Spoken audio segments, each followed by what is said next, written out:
Era apenas para ser um dia mais comum e um dia qualquer na vida de Nick McCall. Na manhã do dia 22 de julho de 2001, ela veio de uma lavanderia lavar algumas roupas. E após alguns eventos estranhos, Nick simplesmente desapareceu. As circunstâncias de seu desaparecimento, além das coisas que acontecem depois, são muito estranhas.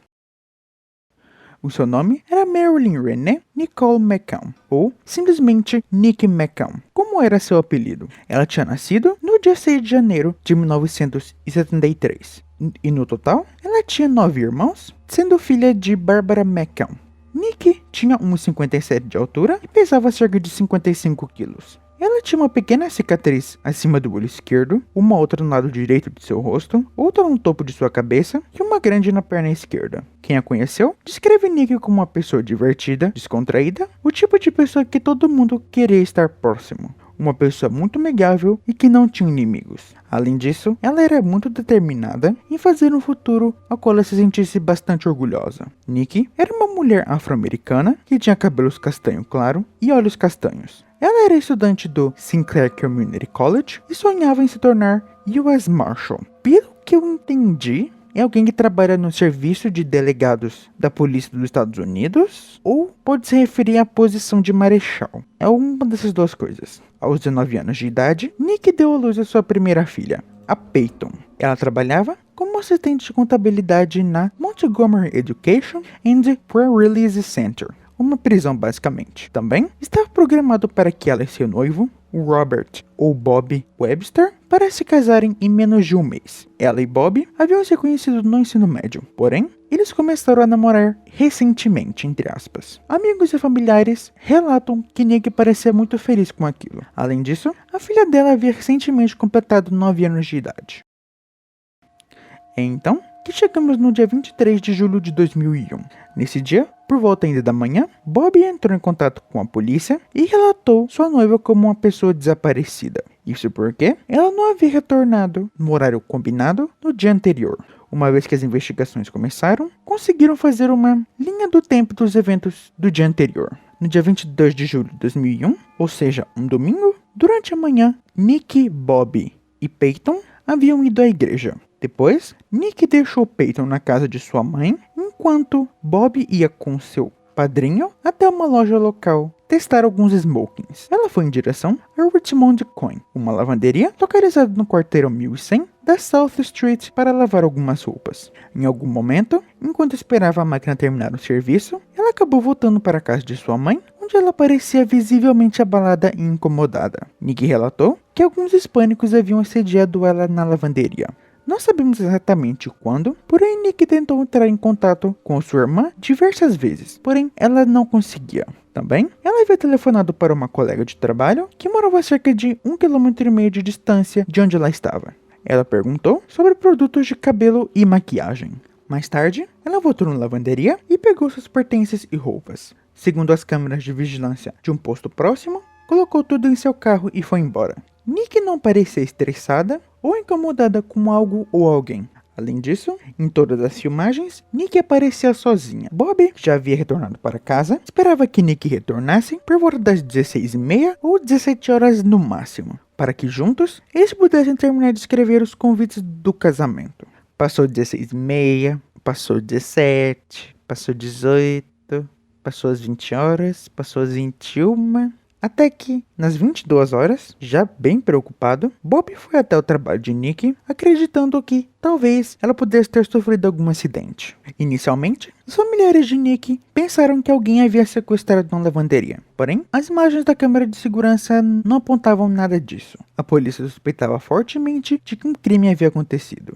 Também, uma das primeiras coisas que eles fizeram foram tentar localizar os 2 homens hispânicos que Nick relatou que estavam assediando ela. Ao mesmo tempo, as buscas que foram feitas, como de helicóptero em Dayton, Ohio, Richmond, Indiana, tanto por Nick em si, tanto quanto seu carro. Mas eles não encontraram nada. Ela deixou sua bolsa e identidade em seu apartamento. Sua conta bancária e registro do celular não mudaram nada desde o dia em que ela desapareceu. Agora vem uma coisa no mínimo estranha. Com o passar dos dias, Bob, o noivo de Nick, cancelou completamente o casamento. Ao invés de adiar, pediu seu dinheiro de volta aos responsáveis do salão e também tentou devolver a sua aliança. Tentou pelo fato de que o joalheiro simplesmente recusou, já que quem havia comprado era a Nick e o nome dela que estava no recibo. Creio que Nick é a pessoa que comprou a aliança que pudesse devolver elas. E ele também ligou para a Sinclair Community College para pedir devolução da mensalidade não utilizada. Isso praticamente no dia seguinte em que Nick havia sumido. Isso porque, segundo o próprio Bob, ele precisava de mais dinheiro para continuar as investigações. Além de que, ele queria comprar um celular novo. Não há indícios posteriormente de que ele tenha feito isso. Semanas após o desaparecimento de Nick, foi relatado que ele estava agindo de, entre aspas, uma forma estranha. Bob até fez um teste de polígrafo, cujo ele falhou, mas vamos lembrar que teste de polígrafo não significa muita coisa. Mas ele e seu advogado nunca tiveram permissão para verem o resultado desse teste. Foram os próprios investigadores que pediram a Bob para que ele fizesse o teste, já que eles não estavam convencidos da inocência dele. Mesmo que Nick tenha sido reportada como uma pessoa desaparecida às autoridades e até uma investigação se iniciou, a polícia demorou a acreditar que Nick não iria, em algum momento, não iria retornar ao seu casamento. As buscas e investigações por Nick continuaram. A família, amigos, Bob e outras pessoas perguntavam às pessoas se alguém tinha visto ela, entregavam panfletos, e até que no dia 3 de novembro de 2001, apenas alguns meses do desaparecimento de Nick, um carro, um GMC Jimmy 4x4 1990, estava no complexo de apartamentos Meadows of Catalpa, em Harrison Township. Seriam cerca de 45 minutos de distância da lavanderia até aquele lugar. Ele estava com a fechadura da porta arrombada, a ignição estava adulterada, a bateria e o aparelho de som haviam sumido, além de que haviam roupas dobradas no banco de trás. Roupas essas que eram as mesmas que Nick McCown havia levado na lavanderia no dia em que ela desapareceu. Posteriormente, os investigadores confirmaram mesmo que aquele era o carro de Nick. Eles também acreditavam que o veículo já estava naquele lugar fazia algumas semanas, por mais que ele estivesse bem limpo, por sinal. Além disso, ela teria ido até aquele lugar por vontade própria. O assento do motorista estava na posição que Nick normalmente usava quando ela dirigia. O carro foi investigado, porém nenhum sinal dela de onde ela estaria, assim como alguma pista ou evidência, não pôde ser encontrada. Uma coisa interessante é que nesse prédio onde o carro estava, morava um ex-namorado dela.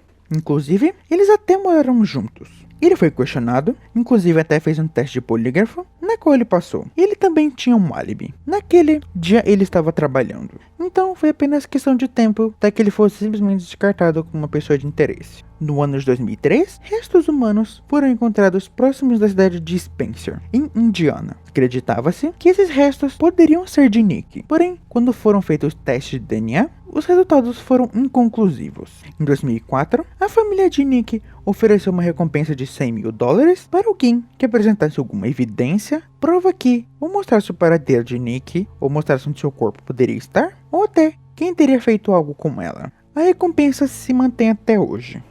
Uma das poucas pessoas de interesse nesse caso, pelo menos publicamente, é Tommy Swint. Ele especificamente, porque no dia 29 de novembro de 2007, os investigadores do caso receberam uma denúncia anônima que, indiretamente, dizia que Tommy pode ter algo no desaparecimento de Nick. Ele era um colega de trabalho dela e, por pouco tempo, eles namoravam, mesmo que ela estivesse noiva de Bob. Eles se conheceram no local de trabalho. Nessa época, Tommy era um agente penitenciário. Após o, entre aspas, término deles, pelo que parece, Tommy acabou ficando obcecado. Por exemplo, teve uma vez em que ele deu de presente uma lingerie a Nick na noite de um chá de panela. Tommy negou ter envolvimento no caso e ele também não foi acusado de nada. Pelo menos nesse caso. Ainda em 2007, ele foi preso temporariamente em Ohio, mas a polícia não conseguiu encontrar evidências do envolvimento dele no caso de Nick. Então ele acabou sendo solto. Em menos de 2 meses, ele renunciou ao seu cargo de agente penitenciário, isso porque o departamento onde ele trabalhava descobriu que ele era suspeito no caso de Nick. E ele deveria ter contado, e isso não teria acontecido. O noivo de Nick e o ex-marido dela, o Steven Johnson, que é pai da Peyton, também foram considerados pessoas de interesse. Porém, eles também logo foram descartados como suspeitos. As buscas para encontrar os 2 homens hispânicos que assediaram Nick, no fim, não puderam ser concluídas e, até hoje, não se sabe quem são esses homens. Em 3 de fevereiro de 2010, Tommy foi encontrado morto em sua própria casa. Nesse dia, Policiais estavam indo prendê-lo em sua casa por volta do meio-dia, até que eles ouviram um som do que parecia ser um tiro. Tommy havia atirado em sua própria cabeça. Isso aconteceu pouco depois de 1 hora que o júri do condado de Montgomery havia concluído que havia sido ele que tinha matado Tina Mary Ivory. Caso esse que aconteceu em dezembro de 1991. Na época, Tina tinha apenas 33 anos. Ela foi vista pela última vez em 14 de dezembro, por volta das 19 horas. Posteriormente, seu corpo foi encontrado em 2 sacos de lixo semi-transparentes, envolto em uma colcha vermelha, branca e azul, e em uma pilha de arbustos em Jefferson Township. Ela havia sido agredida e estrangulada.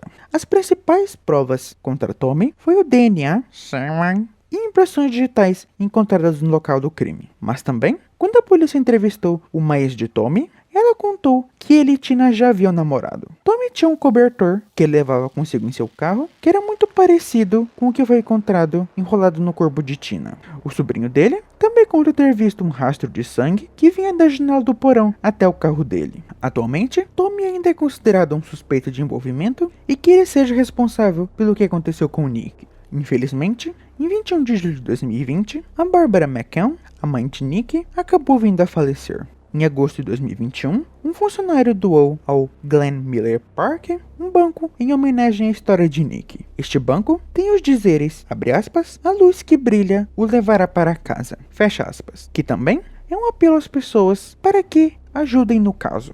Outra coisa no mínimo estranha que aconteceu em 2002 é que, enquanto a família de Nick estava indo para Nova York para participar de um talk show, um médico contou a eles que Nick estava morta e que havia sido enterrada em uma vala localizada próximo da lavanderia. E o que aconteceu com Nick McCann? Após ela sair da lavanderia, permanece um mistério até os dias de hoje. Se você gostou deste conteúdo, por favor, considere deixar um like, comentar o que achou e se inscrever no canal.